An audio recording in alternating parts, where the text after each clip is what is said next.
I guess you know the following as well.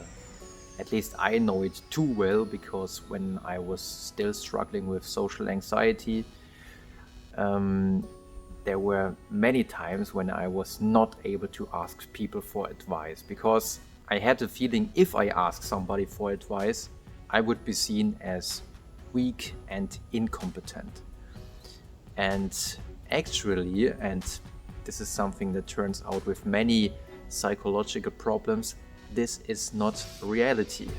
With many psychological problems, it comes because we think that something is right, we think we figured out how the world works, but we are far from reality, and this is what causes us so many problems. So for example, if it comes to asking people for advice, it's turned out in studies that if you ask somebody, especially if it's about a complex problem, afterwards the other person thinks that you are more competent and not less competent. And the reason seems to be that other people actually seem to appreciate that we were wise enough to put our ego aside and to ask anyways.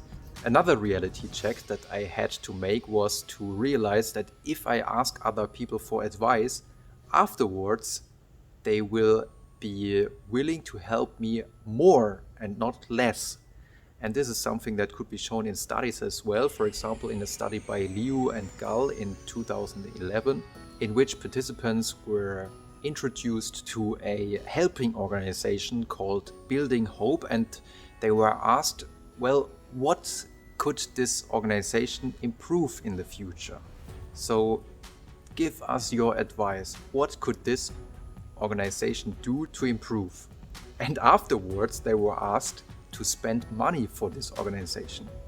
And it turned out that those participants who had given their advice to this organization were willing to spend 46% more than those who were not asked. And in another experiment, it could be shown that it's really about giving advice and not giving your opinion. So it seems like that it's important that the other person really invests a little bit more. And this resonates quite well with the so-called Benjamin Franklin effect, which is called after the great American founder, one of the great American founders, Benjamin Franklin, who was struggling with a political opponent because in the parliament the other guy was always against the policies from Franklin.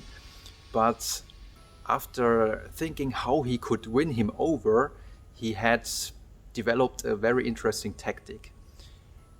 One day he wrote him a letter and asked him for a special book, of which he knew that the other guy is holding in his library. And it didn't take very long that his opponent really sent over the book. And from this point, after having done this favor, the political opponent no longer behaved like his opponent. Instead, he became very friendly, and they even became lifelong friends. So if you are struggling with asking others for advice, I think those could be very good reasons to do so.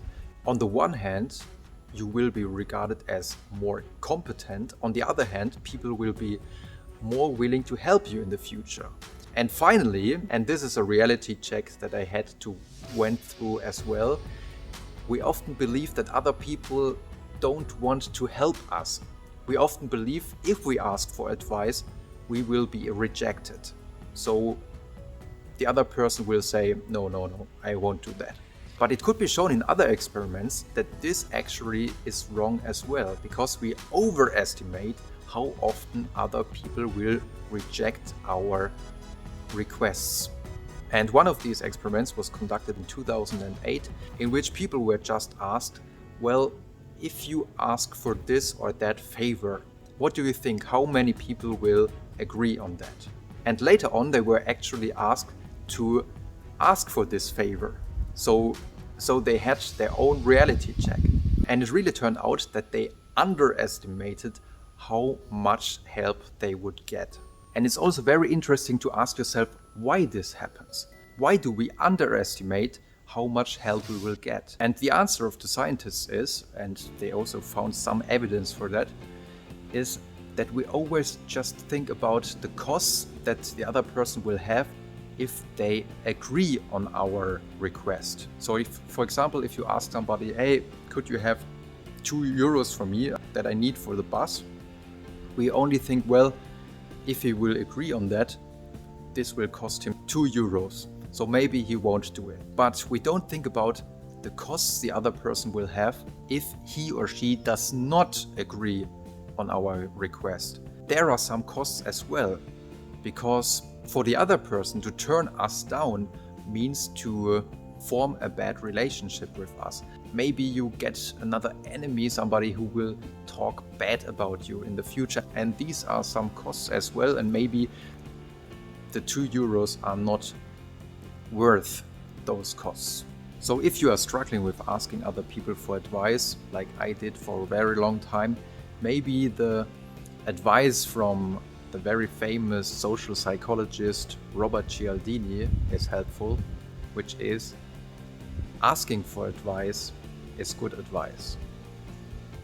I hope you enjoyed this episode, and if you want, we will see you next time.